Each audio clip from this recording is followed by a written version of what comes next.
Welcome to It Happened in Grand Prairie. As we bring you the history of our city and some of the people that are very important to it, and we are so delighted today for our history tape number 473 to bring you a very special couple. They do not live in Grand Prairie, Texas, but they work in and around this place for a very special company here, and they are also with us today celebrating veterans.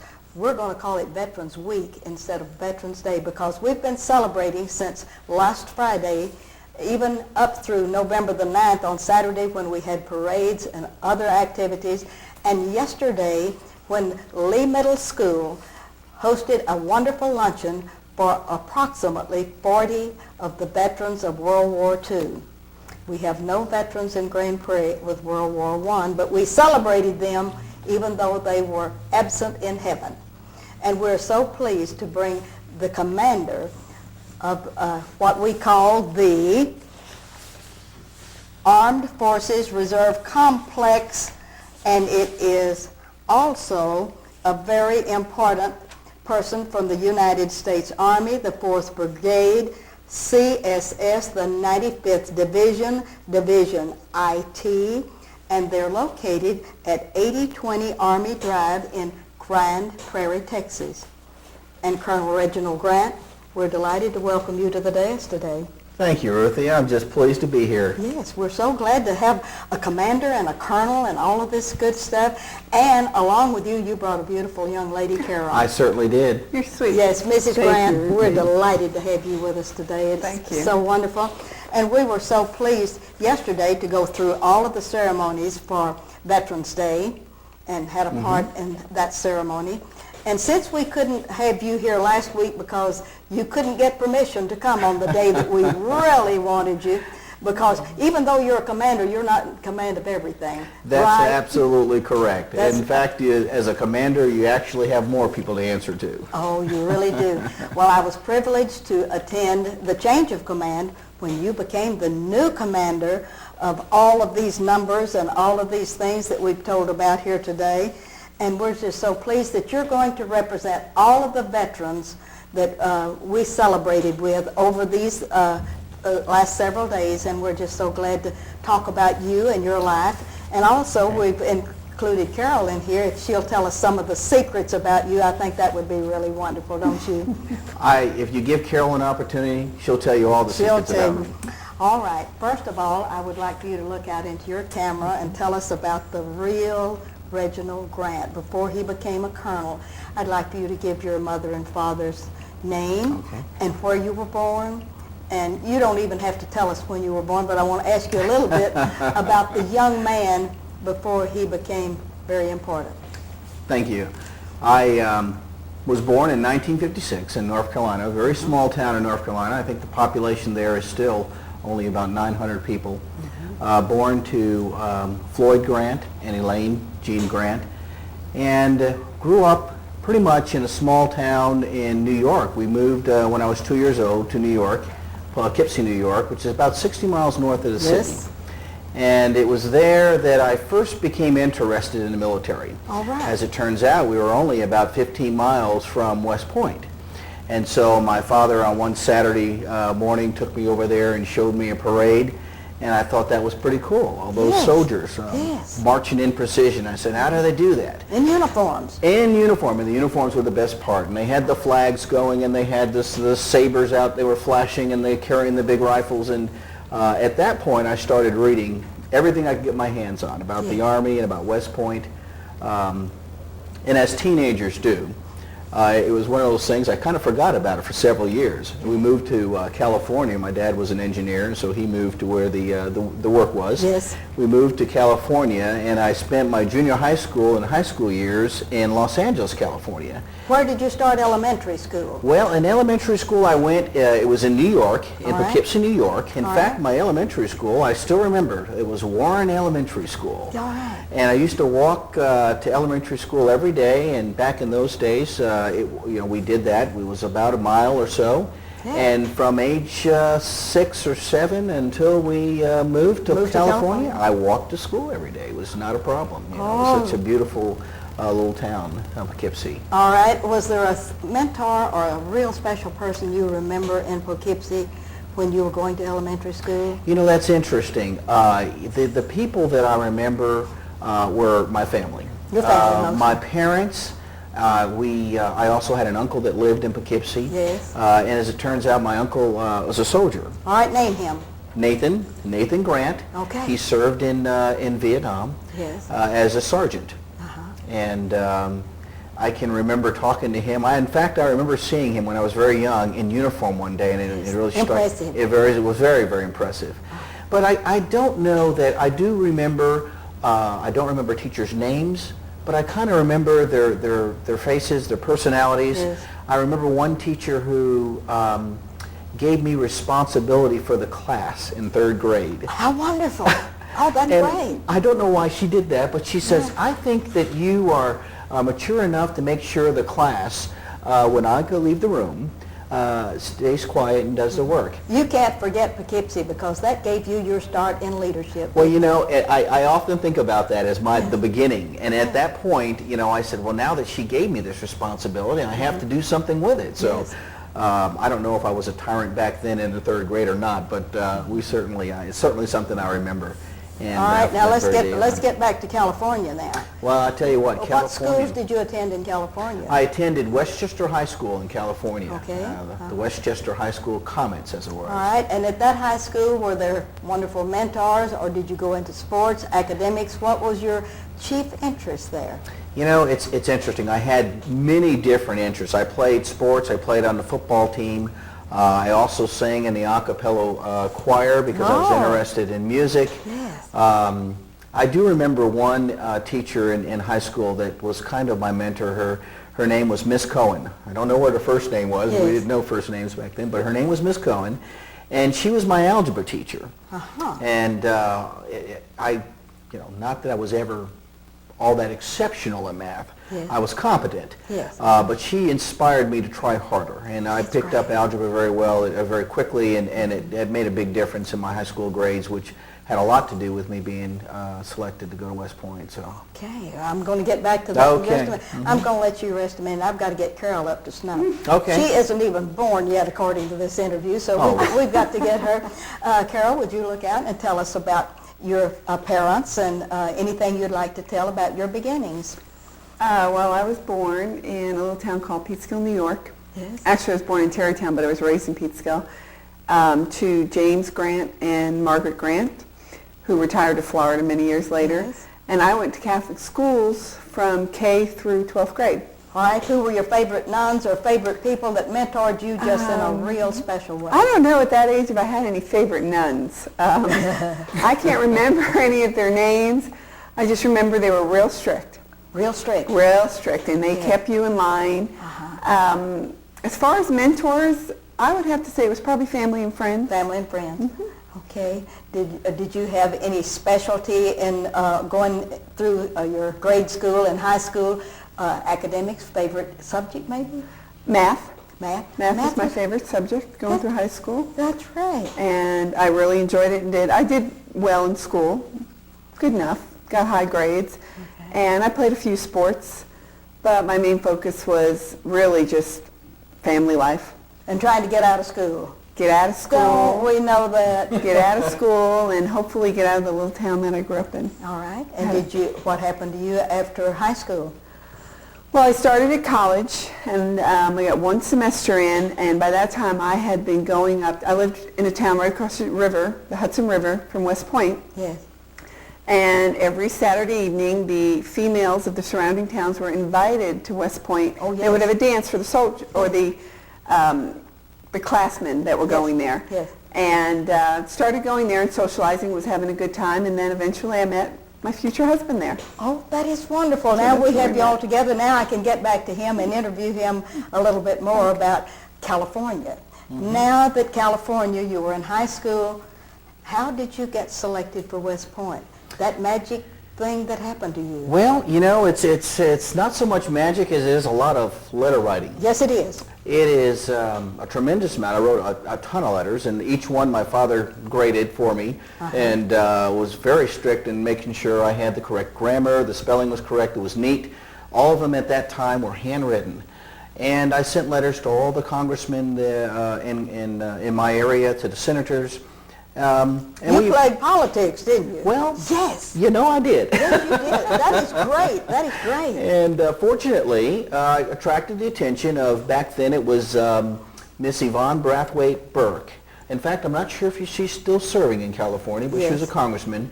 And I received an interview, and they selected me to be nominated to go to West Point. And of course, at that point, there's an appointment process. Then the college has to select you once you're nominated. And when you were selected as a nominee, what kind of preparations did you make? Did you start boning up and knowing all of the things that you would have to go through, these interviews and all of this? How did that grab you? You know, I should have. But I didn't at that time. I really didn't. I was anxious, I was interested, but I didn't do any special study or anything else. I was playing sports every day, so I stayed in pretty good physical conditioning. And other than that, I just waited, And even the interviews, we didn't do any practice interviews at home. One of the things that Carol and I did with Elizabeth was do some of the practice interviewing, but we didn't do any of that. But luckily, I had a good interview and was selected, as I say. Okay. And were you notified by letter or by telephone call, or how were you notified? And where were you when you heard that you were accepted? That's an interesting story. Yes, it is. As it turns out, my father got the telegram from West Point that I had been selected. And he held on to it for about 10 days and didn't tell me. He waited until my birthday to tell me that I had been selected to West Point. Now, as it turns out, my siblings knew, all of my friends at school knew, my teachers knew. Everyone knew but me, and no one let the secret out until it was my birthday, and my dad then handed me the telegram. I think that was a majestic way to pass the news on. It was pretty amazing. That was good. Now, you gave me a clue there. We need your siblings. Yes. Yes, tell us all of the rest of the family. Well, I've got 3 siblings. I have 2 brothers and 1 sister. All right, name them. My brother Ronnie and Eric, and my sister Valerie. Okay. Ronnie lives in Atlanta, Georgia. He is a United States Marshal. Okay. My sister Valerie is a emergency room doctor, and she still lives in Los Angeles. Okay. And my brother Eric is in the food service industry, and he lives in Minnesota. And do you still have your parents? Yes, both parents. You are a lucky young man. Very, very fortunate. No orphan yet. That is really great. Yeah. And then did y'all have a party to celebrate this birthday and the unveiling of the fact that you had gotten your West Point appointment? Absolutely. It was a big party, and I just assumed it was just a regular birthday party. And of course, that was brought out, and my dad handed that to me, and the hands were shaking and tearing up and everything else, and rather embarrassing moment for me, but everybody else thought it was a pretty fun thing. Yeah. And how long did you have to prepare yourself then to get yourself off to West Point?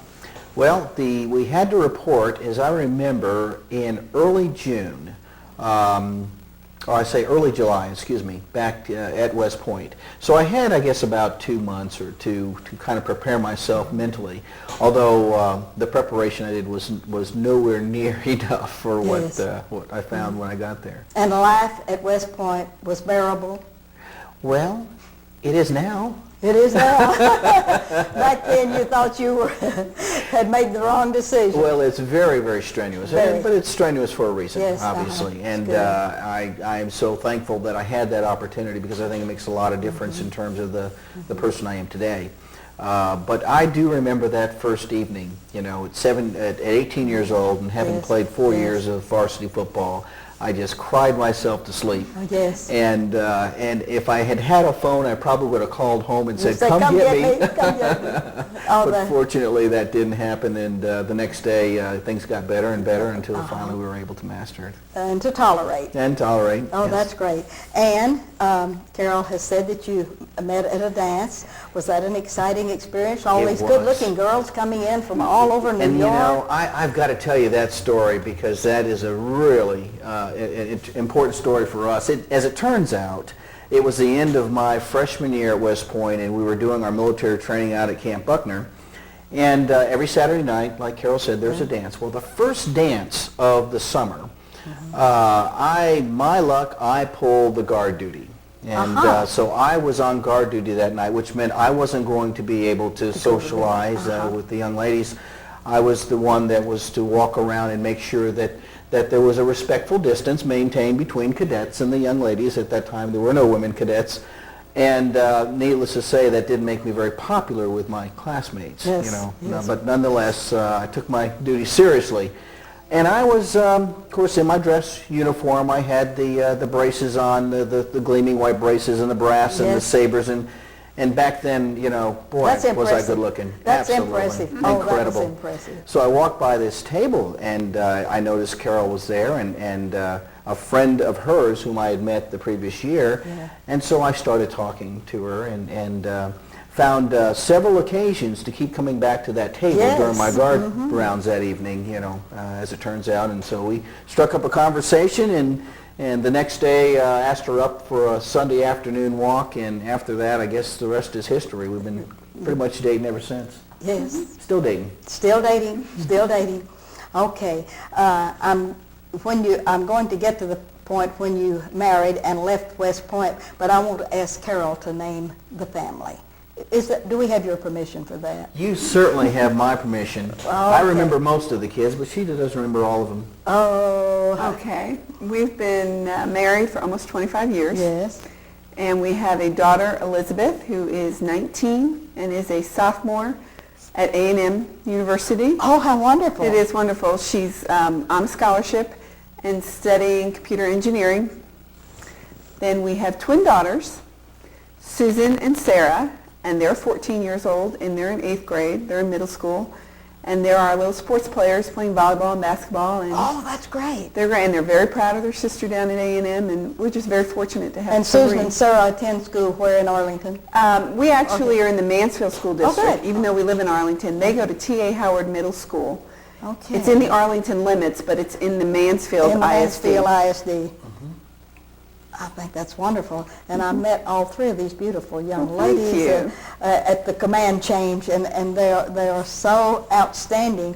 And I'm really proud of the one that goes to A&M. I have a grand nephew that is at A&M, and he's on the A&M football team, but he's still a red shirt because he hasn't been there long enough to make the team until maybe next year. Hopefully next year. Yes, hopefully. hopefully next year. I'm All going right. to sick him on to a beautiful young lady that has prospects.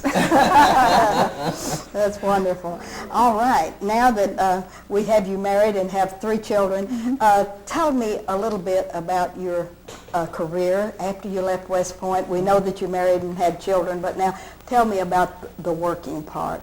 Well, we were initially stationed in Hanau, Germany, In Germany. and That's where Elizabeth was born. And That's right. Elizabeth was born in Germany. Germany. Isn't that Actually born in exciting? Germany, yeah. Yes. And I was a firing platoon leader as a second lieutenant of a Lance missile battery, which is my first interest in missiles. You may know that the Lance missile is actually designed by Vought, Yes. okay, and built here, and one of the best missile systems ever designed and built.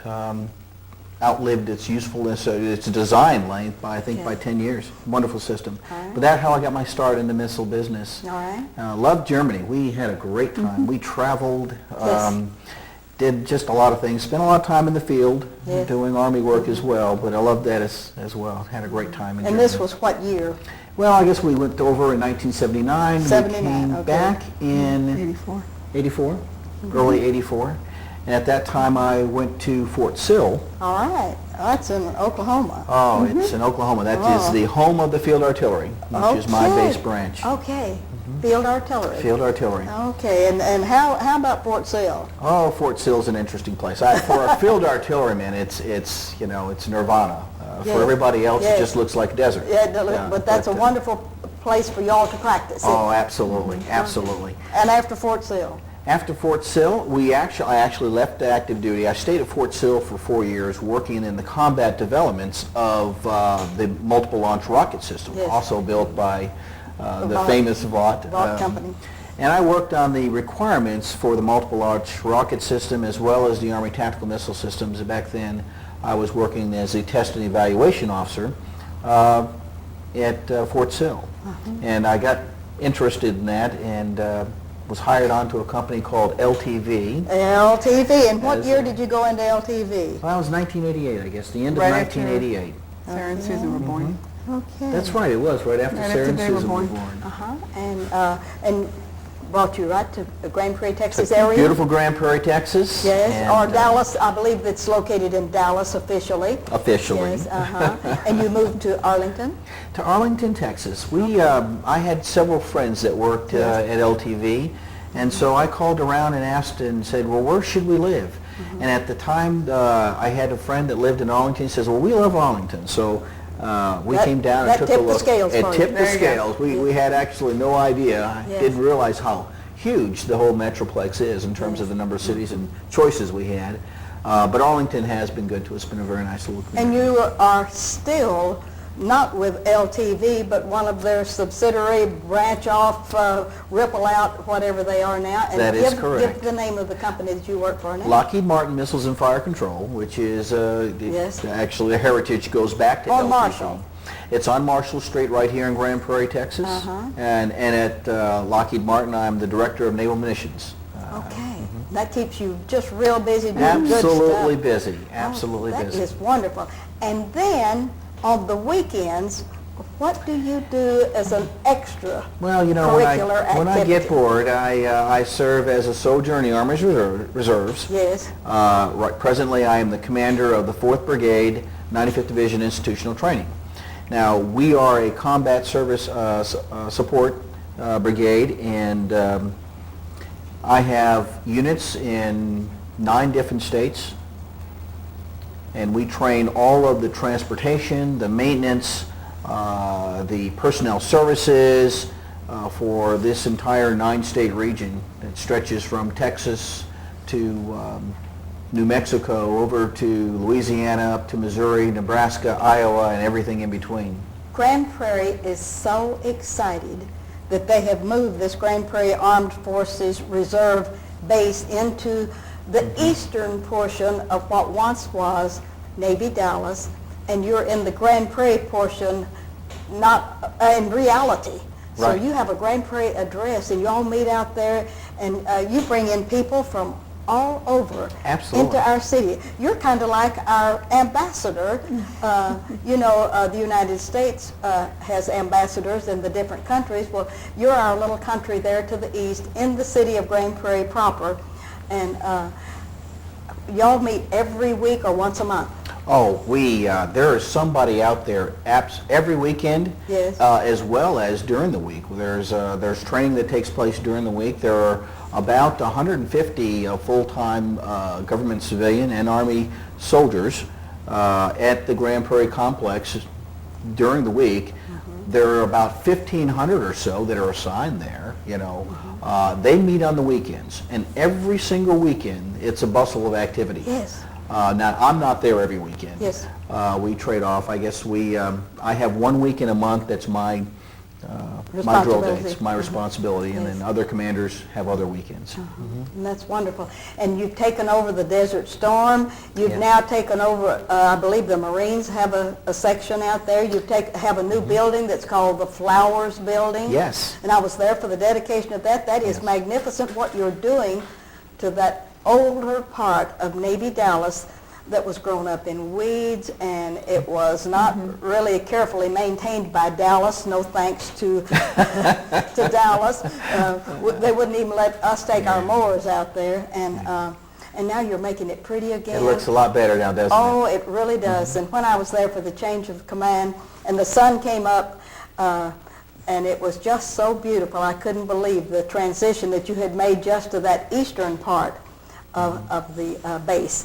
And one of these days, if they'll ever let you loose on all of it, it would just be Well, we are working on that. We'd like to actually bring some more units in there and expand. It's a great training environment. In fact, we'd like to make that a what's called in the term of art in the service as a training center of excellence, where we bring students from all over the United States. Army soldiers serving the Army Reserves, as well as active duty soldiers, National Guard soldiers, and we'll train those specialties and it'll be even busier than it is now in terms of Yes. having soldiers coming in and out. Hopefully, we'd like to get the old billeting put back in place so that we can actually bring soldiers in and have a place for them to stay Yes. as well during the training. But lots and lots of plans. I hope to Yes. be here for some of them to come to fruition. We're going to put you on the prayer list for all of that good stuff. But now, I would like for you to look out into your camera. I'd like for you to talk to the young people that might be interested in the Army Reserve, girls and boys. Absolutely. Absolutely. Why don't you tell them what a great opportunity it is, and I feel that it is. Well, thank you very much. Let me just start by saying that there's something about a soldier. It's a way of life. It's something that happens during a process in your training. And for those who are soldiers, you can go in any airport, you can go in any mall, and you can walk around and you can pick out the people that have had that special training that makes them a soldier. It's something that sets you aside from others within the community. It's not an arrogance, it's a confidence, it's a competence, but most importantly, it's a desire, it's a love for serving your country. It stems from a sense of a patriotic duty. And it's an absolute wonderful life. It's been great for Carol and I. I thoroughly love it. I wouldn't do it if I didn't love it, and hopefully I can continue to do it for several more years to come. That is just really wonderful. And do you have a magic telephone number that they could call your center? And if they're interested in Yes. this, to see what's coming down the pike, if they have this interest. Absolutely. If you would like to get more information about being a soldier, either as active or within the Army Reserves, call 972-343-4179. And that's the telephone number of my senior civilian who's there every day. And someone will get back to you and provide you with that information. Oh, that is wonderful. And in the meantime, would you take a real special salute back to your boss that let you out of the cage this afternoon and let you come to be with us, and that you brought Carol with you. That was the icing on the cake for us to get her here.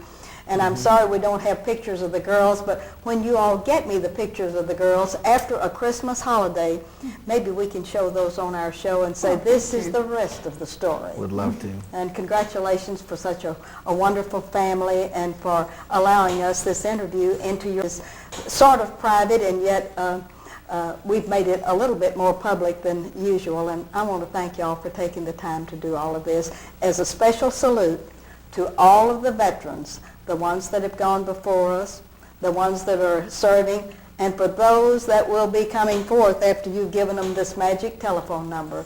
It's just wonderful, and thank you very much. Thank you for both of having you. us, Thank you so Ruthie. much, Ms. Jackson. And this is Ruthie Jackson reminding you that history is as we live and do.